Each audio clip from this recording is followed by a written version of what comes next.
Olha, é mais fácil, talvez, conversar com o Papa. E, aliás, temos um novo Papa no Brasil, né? No Brasil não, no mundo. É que a gente brasileiro, né? Nós brasileiros, um país católico. Aí eu falo assim, um país católico. Não, Ligeiro, mas eu sou... O Brasil, você já percebeu isso, ouvinte? Tem que ser estudado. Não o Brasil, né? Os brasileiros. Porque tudo que você diz, né? E eu sou do tempo raiz. Mas eu gosto dessa articulação, dessa conversa diária com vocês que estão me ouvindo, não sei se no rádio ou na rede, mas é muito bacana porque eu recebo mensagens de jovens, pessoas maduras e pessoas da terceira idade. Muito obrigado pela sua audiência. Então, temos um novo Papa no mundo, e o primeiro nascido nos Estados Unidos. Que bacana, né? Mas nós vamos deixar para falar do Papa amanhã, porque aí a gente já conhece a biografia dele, não é verdade? Eu quero falar para vocês o dia a dia, é o que a gente comenta aqui. Hoje, quinta-feira de madrugada, eu quero mandar um grande abraço para ele, porque eu já conhecia o Guilherme, mas não tinha aquela parada para a gente conhecer um outro, não é? E eu, pessoal, quem me conhece sabe, eu sei separar bem o joio do trigo, né? Então, de madrugada, só para vocês terem uma ideia, e hoje é dia de TBT. O Guilherme sabe aquele jovem, tem pouco mais de 20 e poucos anos, estudado, tem faculdade, ele é da área da medicina, olha só, ele estudou medicina veterinária, e Deus, né? Isso aqui é Deus, é claro, né? Caminhou ele para a medicina humana. Você já viu isso? Muito bacana a história do Guilherme, e ele jamais saberia que eu iria falar dele aqui ao vivo, né? No início então dessa live, eu quero mandar um grande abraço para você, viu, Guilherme? Se eu já tinha uma interação com você e com a sua esposa, né? E não vou falar o nome dela porque eu esqueci. Então eu tenho interação com esse jovem casal que está sempre passeando ali no prédio com o cachorrinho, né? E o cachorrinho dele tá com a sogra. Ele viaja muito, né? A esposa dele é publicitária, jornalista publicitária, e o Guilherme, ele é especialista em medicina, né? Especificamente, todos os médicos, todos os hospitais do mundo precisam do Guilherme, e ele viaja muito, né? Ele chegou agora de Orlando, nos Estados Unidos, mas ele viaja muito, e o Guilherme, nesta madrugada, eu acabei atrapalhando a vida dele. Tome muito cuidado, quando você encontrar um radialista no seu caminho, pega uma cadeira, cede para outra pessoa e você senta na outra. Eu estou falando brincando, é claro que o Guilherme gostou do meu bate-papo, ele e eu também, e a gente aproveitou porque eu estava preocupado. Poxa, vai embora porque a sua esposa deve estar preocupada com você. Eu falei, não, ela não está aqui, né? Mas ela ligou de madrugada hoje. Sabe por que eu estou falando isso? Porque eu sou diferente, eu gosto de homenagear as pessoas sem elas saberem, né? Outro dia eu homenageei a Rafaela e o Eric, casal de jovens também, empreendedores, lutadores e tal, e eu adoro isso, porque na minha época não tinha isso que eu faço hoje, a prática constante da empatia e da solidariedade, eu faço questão disso, e para mim, pessoal, é ótimo, porque é missão. Eu tenho um compromisso com Deus. Pode acreditar, tudo que eu falo aqui, por mais que seja assuntos chatos, e é mesmo, né?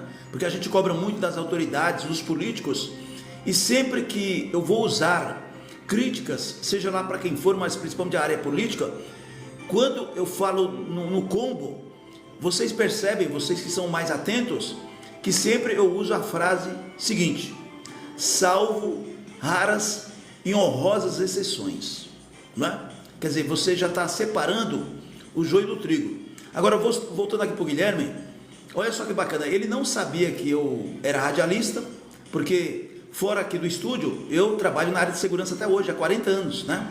Eu não fico fazendo propaganda, eu acho também até antiético, você fazer propaganda, né, no local onde você está, que tem a ver com comunicação, né? Um dia sim, um dia não, eu estou conversando com muitas pessoas. Talvez eu converso mais do que aqui no rádio. Acredite se quiser, eu converso mais fora do rádio do que no rádio e na rede, né? Porque você está me ouvindo no rádio. Qual o rádio hoje? O rádio se transformou. Você está me ouvindo agora de repente no carro. Você está ouvindo onde? Nas plataformas, não é? Então é o rádio. E eu sou pioneiro em várias coisas. Então, o Guilherme, a gente percebe quando a pessoa gosta do assunto, né? Aí eu falei para ele: ô Guilherme, quando que você nasceu? Ele nasceu numa época em que eu já atuava no rádio. Então eu comentei sobre as raízes sertanejas, comentei quando eu comecei no rádio, falei da oportunidade que eu tive de fazer a oficina da Globo e de repente, sei lá, ser um ator de novelas, não é? Mas eu não quis. Eu fui chamado pelo Paulo Biratã, né, saudoso Paulo Biratã, pelo Roberto Talma, pelo Jorginho Fernando. O Jorginho Fernando me fez um convite que eu aceitei, né? Porque tinha na época, eu estou resumindo aqui, tá, pessoal? Tinha uma novela chamada Rainha da Sucata. Eu não vou lembrar exatamente a data, mas lá nos anos 90, né? 91, 92, por aí. E essa turma da Rainha da Sucata, não o elenco todo, o elenco que gravava aqui em São Paulo, eles se hospedavam no hotel onde eu era colaborador, né? E eu era responsável, eu era gerente de alimentos e bebidas, jovem ainda, e era responsável pela segurança do hotel. Imagine, eu tinha um cargo de confiança. Então na madrugada, né, depois que gravava a novela Rainha da Sucata na Paulista, o Paulo Biratã, que tinha fama de ser chato, né? A Sônia Abrão, o Nelson Rubens, na rádio, né, falava assim: ah, esse cara, ó, tô falando dos fofoceiros da época, hein? Olha só onde eu estou indo. O Nelson Rubens, graças a Deus até hoje está por aqui, meu amigo. A Sônia Abrão, que eu não tenho contato com ela, tenho contato com o seu ex-marido, que é meu amigo, Jorge Damião. Mas a Sônia Abrão, eu queria encontrar a Sônia Abrão para dar um beijo nela, viu? E a Sônia Abrão me ajudou muito. Eu adoro a Sônia Abrão, porque a Sônia Abrão, eu posso dizer isso, a Sônia Abrão, ela me ajudou muito. Ela sabe disso, mas ela nunca quis receber uma caixa de chocolate, um uísque. Sabe por quê? Quando eu comecei a crescer no rádio, eu fui lá no Diário Popular, na rua Major Quedinho, número 28, onde era o prédio do Estadão, do Diário Popular depois, né? Quem sabe conhece aí. E eu fui, eu não sabia que ela gostava. Aí eu perguntei para alguém que trabalhava com ela: ah, traz um uísque. Pior besteira que eu fiz, né? Aí levei uma caixa de chocolate, flores. Ela não aceitou. Mas não é porque a Sônia Abrão é chata nem nada. É porque ela falou: olha, eu fiz o meu trabalho, não precisa dar presente nem nada. E eu não tive a oportunidade de conhecer, por incrível que pareça, conhecer pessoalmente a Sônia Abrão. Eu até gostaria de conhecer a Sônia Abrão para falar para ela a importância que ela tem na minha biografia de 40 anos do rádio. Porque foi através da Sônia Abrão que eu consegui comerciais grandes. Casas Bahia, por exemplo. Só te falar da Casas Bahia, que era muito difícil você fechar um comercial das Casas Bahia. Eu fiz tanto sucesso quando a Sônia Abrão publicava meu nome e o programa de rádio na sua coluna nas ondas do rádio, que até o Bispo Macedo, Bispo Macedo, que é dono da Rede Record, e eu tinha uma raiva dele, porque é o seguinte: quando eu fechei um contrato com patrocínio da Casas Bahia, um pré-contrato, né, o Hélio Xavier, que é meu irmão, ele que era meu produtor na época, e ele que fechou o contrato, pré-contrato com a Casas Bahia. A Casa Bahia comprou um horário de rádio, patrocinou o meu programa diário. E quando eu fui estrear, né, apesar, a culpa não é do Bispo Macedo, né, a culpa é do dono da rádio. Eles venderam o meu horário e quiseram me dar um outro horário na grade. Eu não quis, né? Então isso aí, pessoal, é inédito que eu estou contando aqui. E aí o Guilherme, né, voltando, conversando com ele de madrugada no prédio, ele falou da vida dele, de medicina, achei bacana pra caramba. Mas ele ficou interessado, falou: caramba, jamais eu imaginaria que você conheceu fulano, conheceu cicrano, né? Aí eu falei do Beto Carreiro, né? Da época dos Trapalhões, falei do Gugu Liberato. E aí ele falou assim: pô, mas bem que você tem uma voz de radialista mesmo, né? É claro que, eu vou repetir, né? Eu nunca pensei em ser famoso, não sou famoso, sou conhecido, né? Hoje pela internet a gente ficava conhecido. A Sônia Abrão me levou para um caminho totalmente diferente. Veja só, na época, como o jornal impresso era importante, e a coluna da Sônia Abrão ela falava na capa, né, na página dela, dos artistas da televisão que ela é espera até hoje, né? Hoje ela está na Rede TV. Mas para quem não sabe, a Sônia Abrão, ela começou no jornal e no rádio também. E as colunas, eu não sei quantas vezes ela publicou, sempre da minha estreia, da ascensão, né? E cada vez que a Sônia Abrão publicava meu nome na coluna, a minha audiência aumentava. E a gente ia fechar comercial, e a referência era o seguinte, ó, o Edson Xavier, o ligeirinho do rádio, saiu na coluna da Sônia Abrão. É mais ou menos, deixa eu ver se eu lembro, um colunista que já foi sucesso, principalmente no Rio de Janeiro, Ibrahim Suede. Quem é mais antigo vai lembrar. Quem saía na coluna no O Globo, do Ibrahim Suede, meu amigo, você recebeu um troféu, né? Recebeu um troféu. Então, quem saía da coluna do Ibrahim Suede no O Globo, poderia pensar, eu sou agraciado, porque saía, né? Atores e atrizes, os políticos. Eu me senti recebendo troféus cada vez que a Sônia Abrão colocava o meu nome na sua coluna de rádio. Então, eu quero mandar um grande abraço ao Guilherme. Eu vou encontrar ele outras vezes, a esposa dele, da próxima vez eu vou falar o nome dela. E ele falou que ia me ouvir, né? Eu passei o link para ele. Ele perguntou, o Edson, qual o horário das suas lives? Aí eu dei gargalhada, ele também, né? Eu falei assim, olha, o Guilherme, depois de 40 anos atuando no rádio, diretor me enchendo o saco, eu tenho que cumprir horário, apesar que eu preciso cumprir horário, não é? Hoje eu cumpro horário na área de segurança, como sempre. Mas, a partir do momento que você deixa o rádio tradicional, e você tem o seu próprio investimento, que é aqui no rádio, né? No estúdio, sabe quem investe nesse projeto? Sou eu mesmo, né? Claro que nós temos parceiros, mas minhas lives não têm horário, elas são diárias, mas não tem horário. Por que não tem horário? Porque eu quero vir aqui e é bate-papo de irmão. Por exemplo, eu vou comentar um assunto, mas eu estou há alguns minutos homenageando as pessoas que merecem ser citadas. Eu falei do Guilherme, que é um grande profissional da medicina, é um doutor, né, da medicina jovem, e estou falando da Sônia Abrão. Quer dizer, um jovem rapaz que tem 20 e poucos anos de idade, estudioso, sabe, super simpático, ele e a esposa dele, ele contando da vida dele, né, de onde ele nasceu. Cara, eu adoro ouvir histórias das pessoas, adoro. Eu sou um grande conversador, tanto é verdade que também eu até esqueço, mas a gente fez muito sucesso também com a Crônica da Cidade. Você já ouviu a Crônica da Cidade? Eu até esqueci de falar para o Guilherme. A Crônica da Cidade, muita gente pensa, foi gravado. Não foi gravado, eu gravei ao vivo. Foi gravado, gravação ao vivo. Você sabe o que é gravação ao vivo? Você sabe o que é? Por exemplo, estou falando ao vivo aqui, né? Os erros a gente conserta no ar, mas você está gravando e não conserta os erros.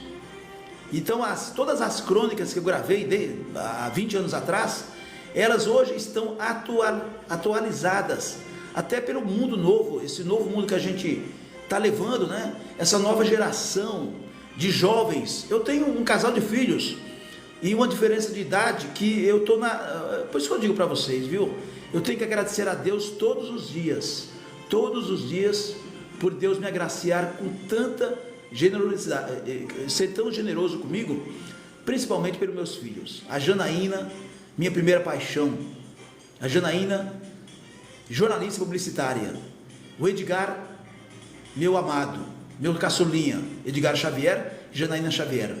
Esse casal de filhos maravilhoso. O Edgar, na faculdade de psicologia. O que é que eu quero mais? É só saúde, não é? A gente pede saúde todos os dias, aliás, sempre, né? Não importa a idade. Saúde e paz, principalmente para os nossos filhos, não é? Porque a gente está aqui numa missão. Então, Guilherme, um grande abraço para você. A gente volta a conversar, hein? Tá bom? Música, informação, prestação de serviços. É aqui.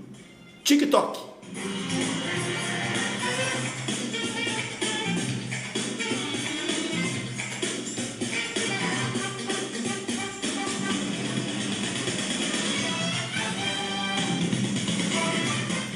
Alô, alô, homem do martelo.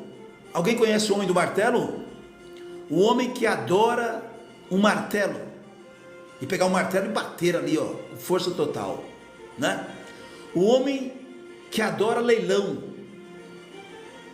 né? Só que ele bate o martelo para promover a venda de órgãos públicos.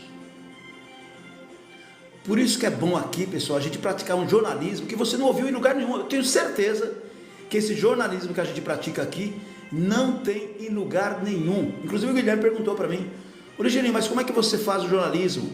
Ele é independente? Você puxa um lado da esquerda, da direita? Não. Se você tem dúvida, né? Você que está me ouvindo agora, e eu quero agradecer. A gente não recebe muitas mensagens, né? Tem que ser claro. A gente recebe poucas mensagens, mas essas poucas... Aliás, o que eu não estou ligando aqui é para quantidade, viu, pessoal? É qualidade. E a qualidade aqui é você, ouvinte, que está nos prestigiando no TikTok e naturalmente depois em todas as plataformas. Mas as nossas lives diárias são oriundas do TikTok, tá bom? Então avisa para todo mundo, hashtag Ligeirinho do Rádio no TikTok. Então é o seguinte, alô, você conhece o Homem do Martelo? Mandar um abraço para você que trabalha, né, com as ferramentas, trabalhadores da construção civil. Mas é claro que eu estou me referindo aqui ao governador de São Paulo, Tarcísio de Freitas. Você gosta do Tarcísio de Freitas? O que é que você acha do governo Tarcísio de Freitas aqui em São Paulo? Teve uma crítica quando ele foi candidato, né, até ser eleito. E de certa forma, se a gente for olhar pelas pesquisas, estou falando pesquisa séria, ele está razoável, né? Tá razoável. Na minha opinião, eu vou dar minha opinião é minha opinião. Eu tenho a minha, você tem a sua, não é? E a gente vai se respeitando. Para mim, o grande erro, né, é um governador razoável, mas o grande erro dele também não sou contra a privatização, dependendo o que você vai privatizar. Só que a ideia do Tarcísio de Freitas, eu não sei exatamente qual é a ideia dele, mas eu imagino o seguinte: vamos privatizar tudo, pelo menos essa é a imagem que ele passa, essa imagem que o governador Tarcísio de Freitas passa. Vamos privatizar tudo para a gente ficar de braços cruzados, ou então trabalhar com outras coisas, que é bacana, né? É bacana. Eu estou falando braços cruzados, mas uma coisa que a gente não pode, né, omitir é que o Tarcísio de Freitas realmente ele não é um governador de gabinete. Você pode observar, dificilmente você observa ele no gabinete, ele sempre está nas ruas, né, viajando, olhando obras. Ele lembra muito o Reinaldo de Barros, que foi prefeito de São Paulo, na minha época de garoto, e ele não era prefeito de gabinete, né? Aqui a gente está falando do governador. E ele lembra também o Paulo Maluf. Quem é do tempo do Paulo Maluf, eu sempre fui fã dele, né? Ele está com mais de 90 anos de idade, infelizmente está debilitado, como acontece, né? Você vai ficando idoso, mas eu sempre fui fã, sempre defendi o Paulo Maluf como administrador, e aliás foi ótimo, como governador, como prefeito, né? Independente, a gente sabe que, claro, existem críticas, né? Mas, e sou totalmente contra, né, essas frases de efeito aí que a imprensa maldita inventou sobre ele, né? Olha, se existisse internet na época do Maluf, eu acredito que ele seria presidente da República com tranquilidade, se é que você me entende, porque ele realmente, bom, se você olhar para São Paulo, interior, sempre tem as mãos do Paulo Salim Maluf ali. Mas vamos lá, eu estou falando do Tarcísio de Freitas, que é um governador razoável em comparação aos outros, não é? Mas o que me chama a atenção, e eu vou falar especificamente sobre isso, porque a gente, não é que eu sou especialista, mas a gente entende um pouquinho de gente, não é? Mas uma coisa que eu sou especialista, aí sim, aí eu posso falar com a boca cheia, como a gente falava no interior. Viu, governador, com todo respeito, talvez eu entenda mais de segurança, com todo respeito, mesmo porque eu poderia ter sido militar, eu desisti de ser militar, mas eu atuo há 40 anos na segurança, Hoje eu trabalho na segurança privada. Mas aqui, pessoal, só para deixar bem claro, eu sempre trabalhei na área de comunicação, entrei no rádio, e paralelo ao rádio, meu pai sempre falou: filho, já que você vai trabalhar com artista, tudo, olha só a visão do meu pai, visionário, Luiz Gonzaga Xavier. Ei, meu pai, ele sempre disse assim: escolha duas profissões, se especialize em duas profissões. Por quê? Uma vai dar problema.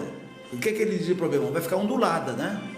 E a outra você vai ter condições de amanhã, quando você casar, né, ter filhos, você vai conseguir sustentar a sua família. Uma é para vocação, para aptidão, para lazer até, né, para hobby. Meu pai falou em outras palavras, é claro, e eu entendi muito bem.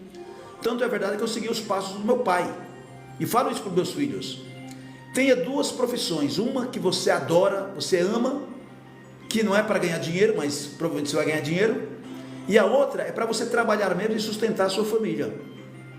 Eu faço isso até hoje, graças a Deus. Então, quando eu estava no rádio, eu me especializei na segurança. Só que, é claro, eu fui fazer concurso público.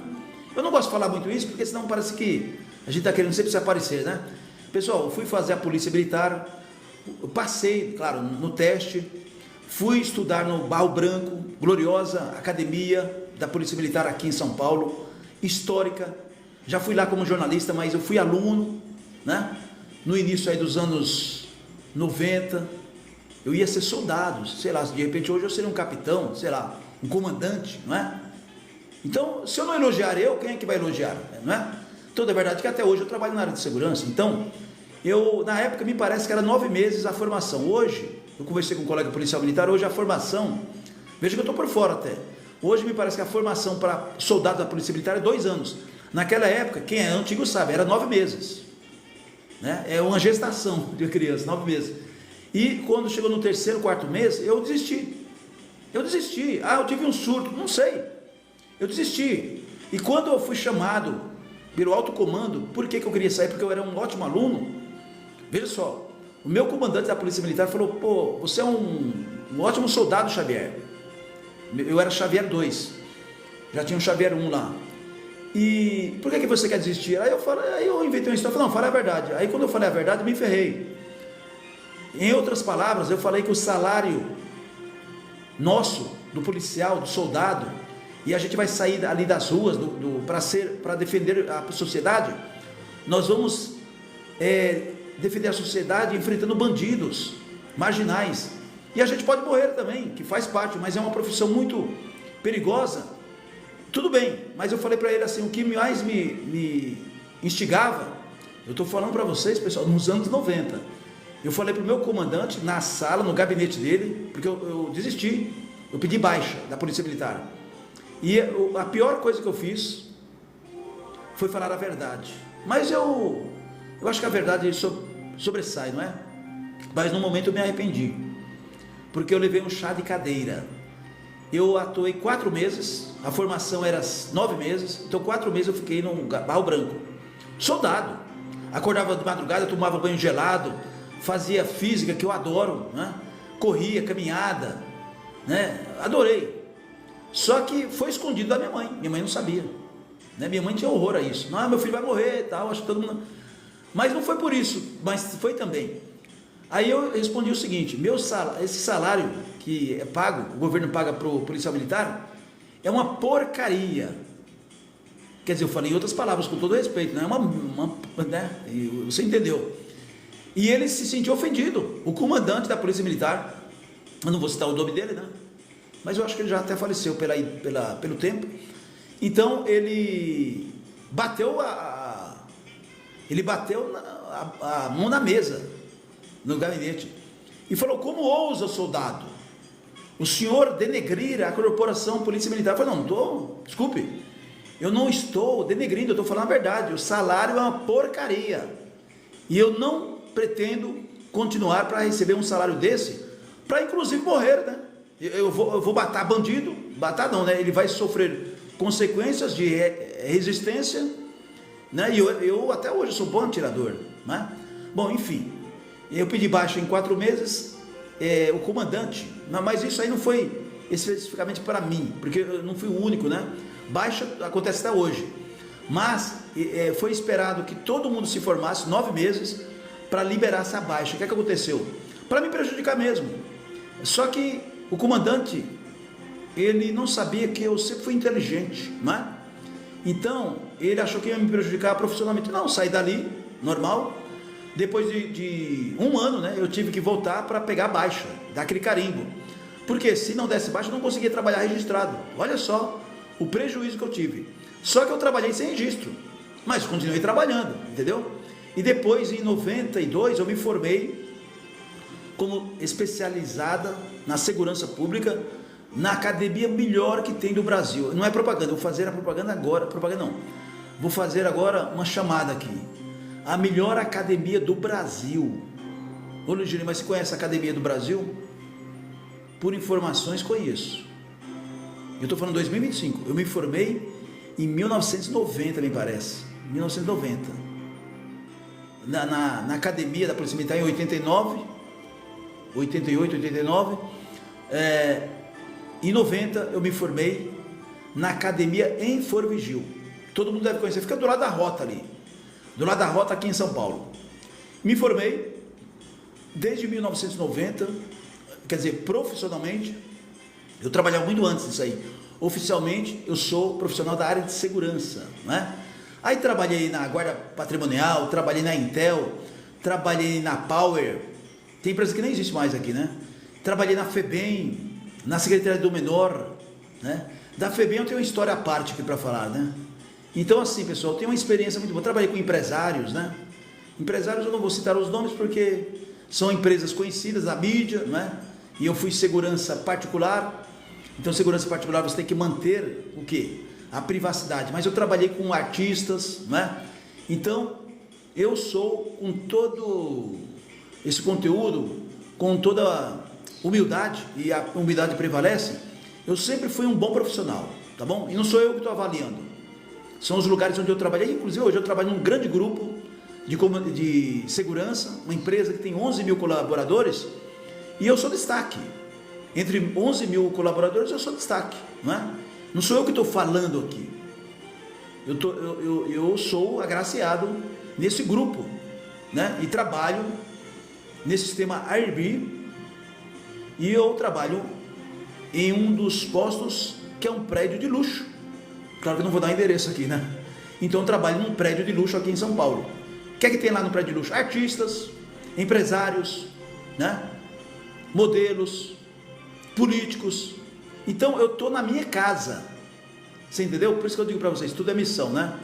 Mas vamos lá, falei do homem do martelo. Vamos falar do homem do martelo. 20 segundos.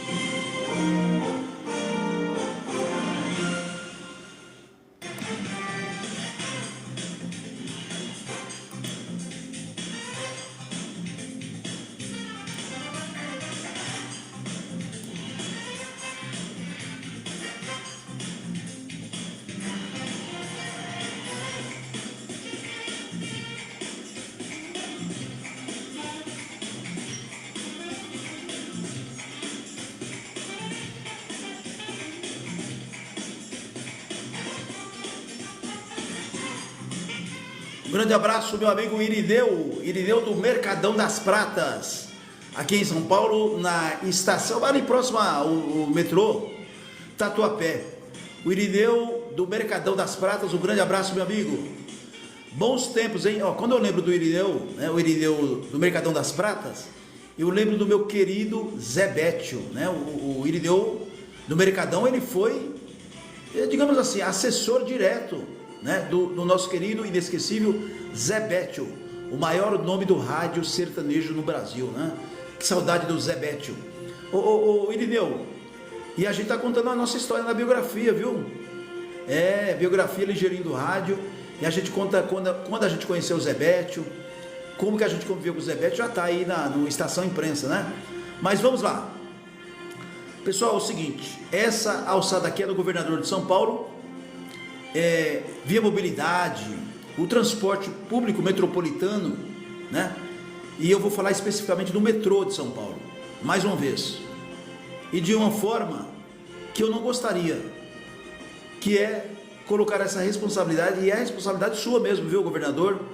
Com todo o respeito que o senhor tem, e todo mundo tem que ter respeito com todo mundo, mas o senhor também tem que ter respeito às pessoas. Eu entendo, como jornalista, como radialista, como formador de opinião, que o senhor está, não sei se orientado por alguém, simplesmente privatizando empresas públicas, sem avaliação. Veja só, e o senhor não vai assumir isso nunca. Não faz muito tempo, menos de um ano, ou passou um ano, o senhor vendeu, né, e de graça. Aí a pessoa, não, mas foi não sei quantos bilhões, tá bom. Primeiro lugar, Tarcísio de Freitas, governador, para onde foi o dinheiro que o senhor vendeu à Sabesp? Por quê? É o tal negócio, eu vejo a pessoa na Pindaíba, né? Para onde foi investido o dinheiro que o senhor recebeu da Sabesp, vendido para empresários? Pessoal, só para vocês terem uma ideia, e tem gente que está chegando agora e está falando assim, pô, Ligírio, mas a Sabesp foi vendida? Foi vendida. Ela foi vendida com um preço não muito alto, né? Porque, aliás, não tem preço, né? A Sabesp, a maior companhia de água do Brasil, ela foi vendida para empresários, grandes empresários, e quem bateu o martelo ali foi o governador Tarcísio de Freitas e um bocado de puxa-saco, batendo palmas. Quer dizer, os puxa-sacos, aqueles que não tem problema com conta de água, porque quem paga é você, não é? E ele prometeu que não iria aumentar tarifas, que as pessoas que estavam em situação de risco, né? Eu vou usar isso aqui, situação de risco, as pessoas pobres, mas daquele momento de pobreza que não consegue tomar um cafezinho, imagina pagar uma água. Então a Sabesp, quando não foi privatizada até pouco tempo, ela tinha milhares de pessoas que eram contempladas, né? Vou usar bem, eu estou ao vivo, as pessoas eram contempladas com tarifa zero. É claro que não existe almoço de graça, quem pagava essa conta sou eu e você que está me ouvindo, você do estado de São Paulo, e só que isso aí estava na conta. Então parte desse dinheiro a gente pagava as pessoas, os nossos irmãozinhos menos favorecidos. E entrou essa empresa, esse grupo de empresários que compraram a Sabesp. A primeira coisa que eles fizeram foi o seguinte: todo mundo tem que pagar água. Eu estou falando alguma coisa errada aí? Estou promovendo fake news, governador? Cadê a mídia que não fala isso? Eu estou falando pela primeira vez aqui. Aliás, eu sou o único que estou falando sobre isso, né? Porque sabe qual é o problema, Brasil? É que todo mundo tem o rabo preso com alguém. Eu estou falando da Sabesp, aí tem alguém da mídia que faz propaganda da Sabesp, então não pode falar mal da Sabesp, porque a Sabesp continua o nome, mas a Sabesp ela já foi vendida para grupo de empresários. E o que o empresário pensa quando ele compra um órgão público? Ele pensa em ganhar dinheiro, ele não vai fazer caridade.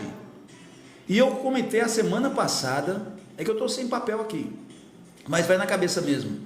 A minha conta, por exemplo, eu pago pouco a conta, porque é o seguinte, eu quase não estou em casa, né? Então no máximo que eu faço ali é tomar banho, fazer o meu café e tal, então eu pago aquela taxa mínima, que é base de R$70, né? R$70 e tal, e aumentou. Eu já percebi que depois eu percebo as coisas, aumentou. Só que veja bem, o meu parâmetro aqui, a minha base, ela é verdadeira. Por quê? Porque eu não gasto mais do que aquilo, e aumentou. Ah, Ligeirinho, mas aumentou quanto? 80 centavos. Aí você vai dar risada, pá, mas 80 centavos? Ah, Ligeirinho, larga de ser tio Patinhas, mesquinha. Pessoal, 80 centavos é quase R$1. E aí, claro que eu fui fazer consulta com outras pessoas. Escuta, dá uma olhadinha se a sua água você consumiu mais, porque é claro, se você consumiu mais, vai ter um aumento normal, mas eu digo assim, do valor da tarifa mesmo, ela teve um aumento de 80 centavos. Agora, eu vou fazer uma soma aqui, porque eu já falei isso no rádio semana passada, está na live aí, eu não sei qual dia, mas esses 80 centavos, somando com a quantidade de clientes da Sabesp, estou falando só São Paulo, pessoal. Sabe quanto na surdina, na mentira, enganando você, e você está pagando, não está percebendo. Tem muita gente aqui me ouvindo agora, e vamos ver a conta aí, o Ligeirinho está falando que aumentou a conta de água. Eu estou falando no meu caso 80 centavos. Então eu fiz uma base de somar, não foi nem eu que somei, foi a minha produtora. ela somou sobre a quantidade oficial de clientes pagantes da Sabesp. Sabe quanto a Sabesp está faturando por mês? Só desses 80 centavos? Aí você vai falar para mim, você está brincando. Não. Sabe quem não valoriza o nosso dinheiro? Não é o político, é você. Você não faz questão de 10 centavos, não faz questão de 5 centavos. Tudo é dinheiro, pessoal. Agora soma, realmente, 80 centavos dá para você comprar o quê? Nada. Mas soma 80 centavos que a Sabesp está fazendo isso, cobrando na surdina, na sua conta, 80 centavos. E foi prometido para o governador que não ia aumentar o valor. E o governador está surdo, cego e mudo. Eu duvido que o governador não saiba disso. Porque a gente tem uma audiência, poxa, eu estou aqui ao vivo, tem mais de 3 mil pessoas me ouvindo agora.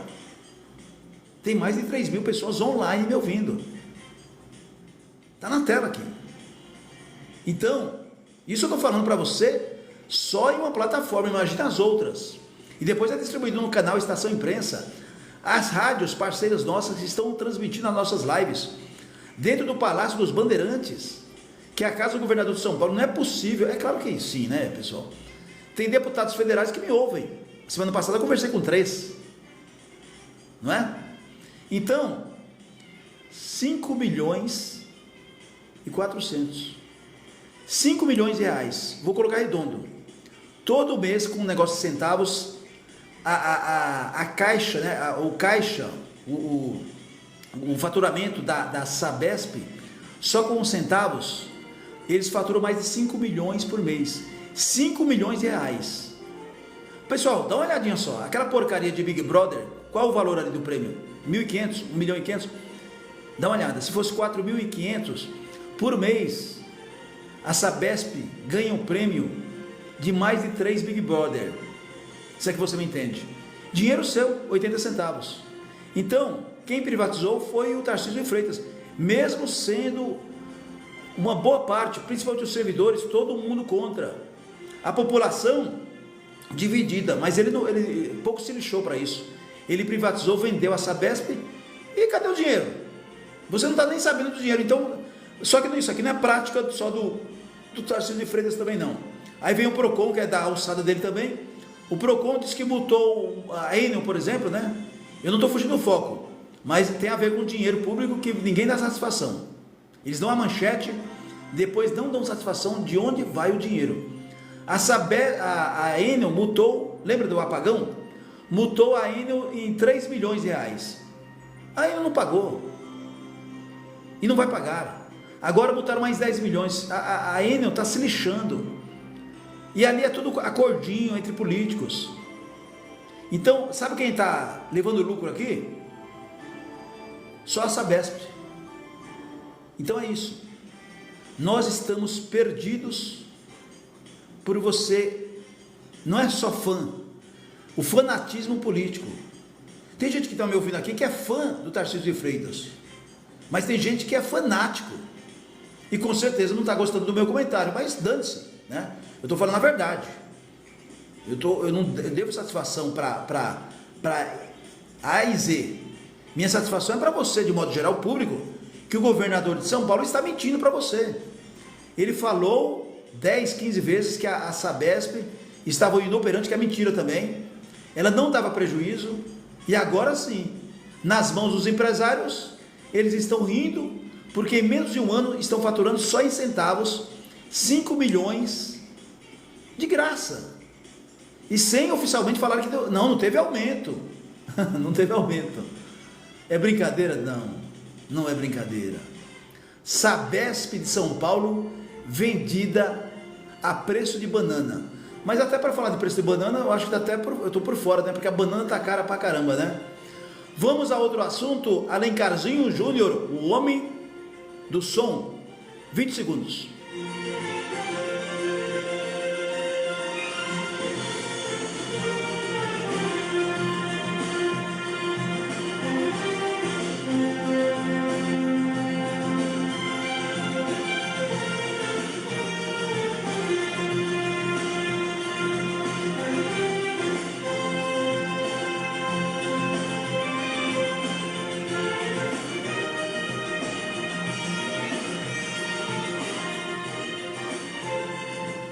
Não, não é notícia velha não, é notícia atualizada, é notícia de hoje, dia 8 de maio de 2025. Passageiros andam pelos trilhos após mais uma falha da linha Diamante da Via Mobilidade, linha 8, aquela mesma que matou um cidadão anteontem. Administração, gerenciamento do metrô de São Paulo. Governo, Tarcísio de Freitas. Intercorrência na área da região do Comandante Sampaio, provocou a paralisação parcial do serviço nesta quinta-feira, dia 8. Mais uma situação terrível em São Paulo. A cena que gerou indignação e revolta entre os passageiros foi registrada em vídeos. Operada pela Via Mobilidade, essa porcaria do governo de São Paulo, que matou um cidadão anteontem, não é? A gente não tem outra palavra para falar. Por falhas, incompetência,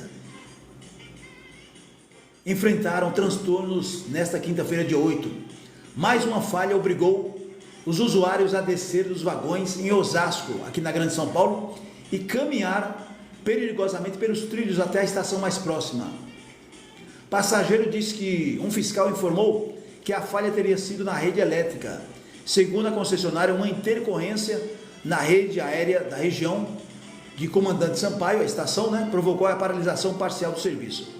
Por cerca de 1 hora, os trens circularam com maiores intervalos entre as estações Osasco e Carapicuíba. Durante o episódio, avisos sonoros foram emitidos nas estações e agentes de atendimento e segurança foram mobilizados para auxiliar os passageiros de acordo com a Via Mobilidade.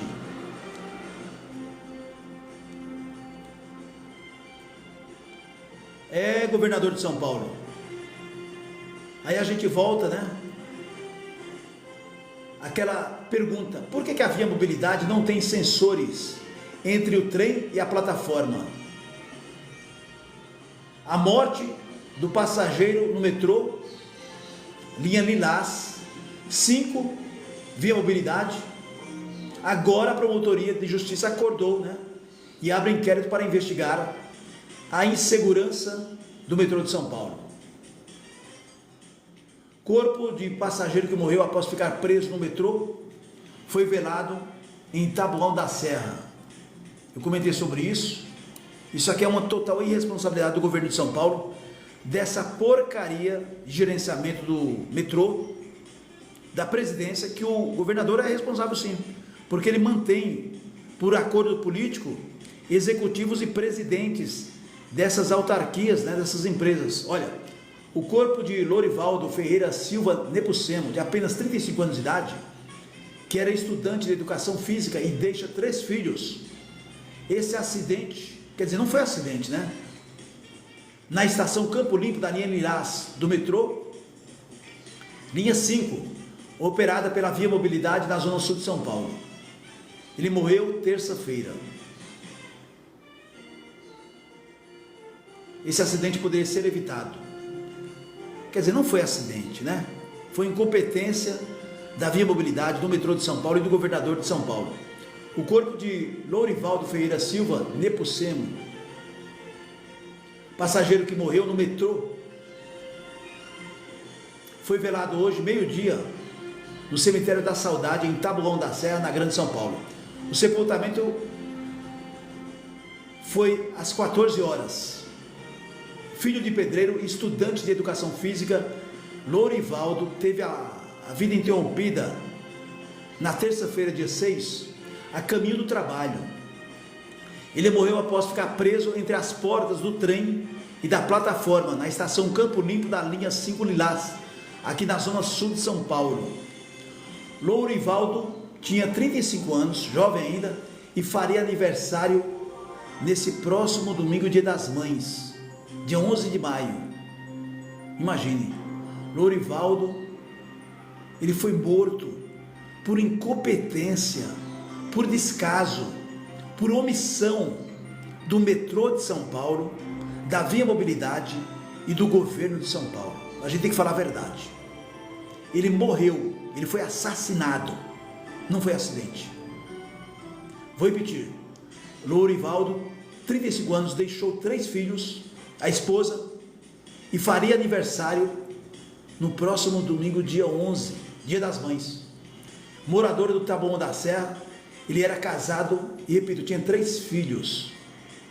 Uma jovem menina de 17 anos do primeiro casamento e um casal, crianças de 5 e 4 anos do segundo casamento. A vítima trabalhava como repositor de supermercado e dava aulas particulares de natação, além de cursar educação física. Ele usava o metrô de São Paulo todos os dias para se locomover na cidade. Lourivaldo tinha o mesmo nome do pai. Eles moravam a poucos quilômetros um do outro e se falaram pela última vez no domingo. O plano deles era comemorar o aniversário no próximo final de semana, com um churrasco comemorando o aniversário do Lourivaldo filho, que morreu, e o aniversário do Dia das Mães. Diz Lourivaldo pai: ele era um cara forte, o dobro de mim, estruturado fisicamente, esperto também para morrer prensado em uma porta. Isso não entra na minha mente. Até agora não quis entrar na minha mente e não vai entrar tão fácil. Preciso saber o porquê, desabafou o pai da vítima. Vou repetir. O que diz aqui é o pai do Lourivaldo, mesmo nome. Ele era um cara forte, o dobro de mim, estruturado fisicamente, esperto também para morrer prensado em uma porta de metrô. Isso não entra na minha mente. Até agora não quis entrar na minha mente e não vai entrar fácil. Preciso saber o porquê. E a gente também, viu, seu Lourivaldo? Promotoria da Justiça abre inquérito para investigar a segurança ou a falta de segurança, hein? Quer dizer, tem que morrer mais um cidadão para que esse governo medíocre, omisso, tome providências. A Promotoria de Justiça do Consumidor de São Paulo abriu uma investigação ontem, quarta-feira, para apurar o acidente que matou um passageiro, após ficar preso entre o vão e a porta da plataforma da estação Campo Limpo, linha Lilás 5, administrada pela Via Mobilidade. Diferente do metrô do estado, as estações que estão sob o comando da concessionária não têm sensores de presença. Quer dizer, foi vendido o sistema. Agora deixa eu explicar para vocês, isso aqui é administrado pelo governo de São Paulo, viu? E eles não têm sensores de presença. E isso provocou também essa falha e essa morte do Lourivaldo. Quer dizer, justamente evitaria o esmagamento no espaço onde a vítima ficou presa. O Lourivaldo morreu esmagado. No documento, o Ministério Público afirma que o acidente indica a existência de grave falha na segurança. Até que fim, hein?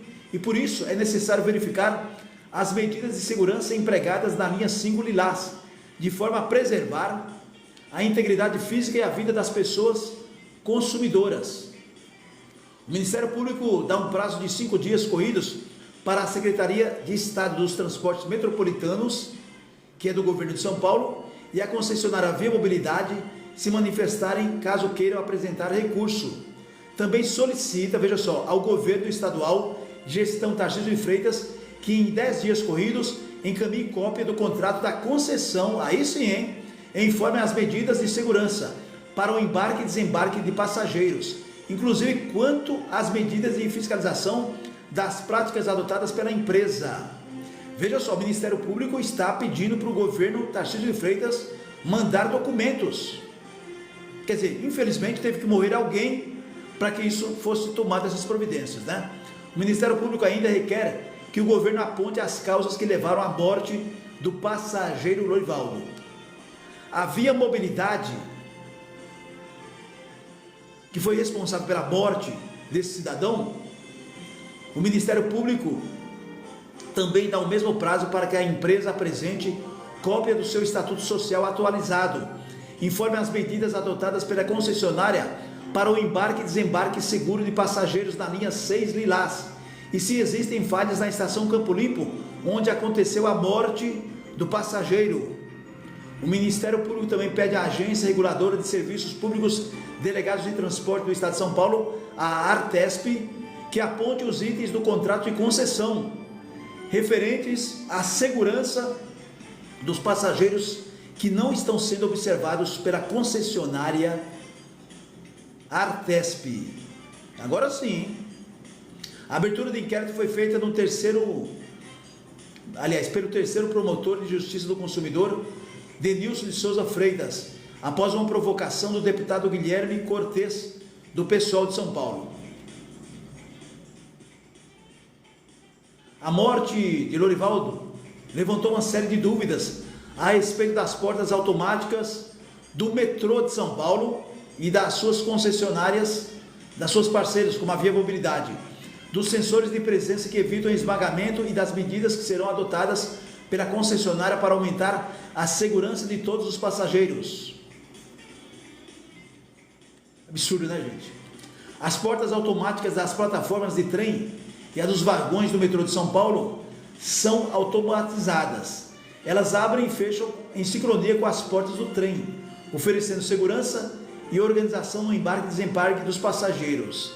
Elas protegem e bloqueiam, por exemplo, o acesso ao trilho e impedem a queda de pessoas e objetos. Ok, só que a gente está falando da Via Mobilidade, onde morreu o Lorivaldo, que não tinha isso, né? Ele foi esmagado. Antes do fechamento das portas, há um aviso sonoro. Isso é verdade. No metrô, não na Via Mobilidade.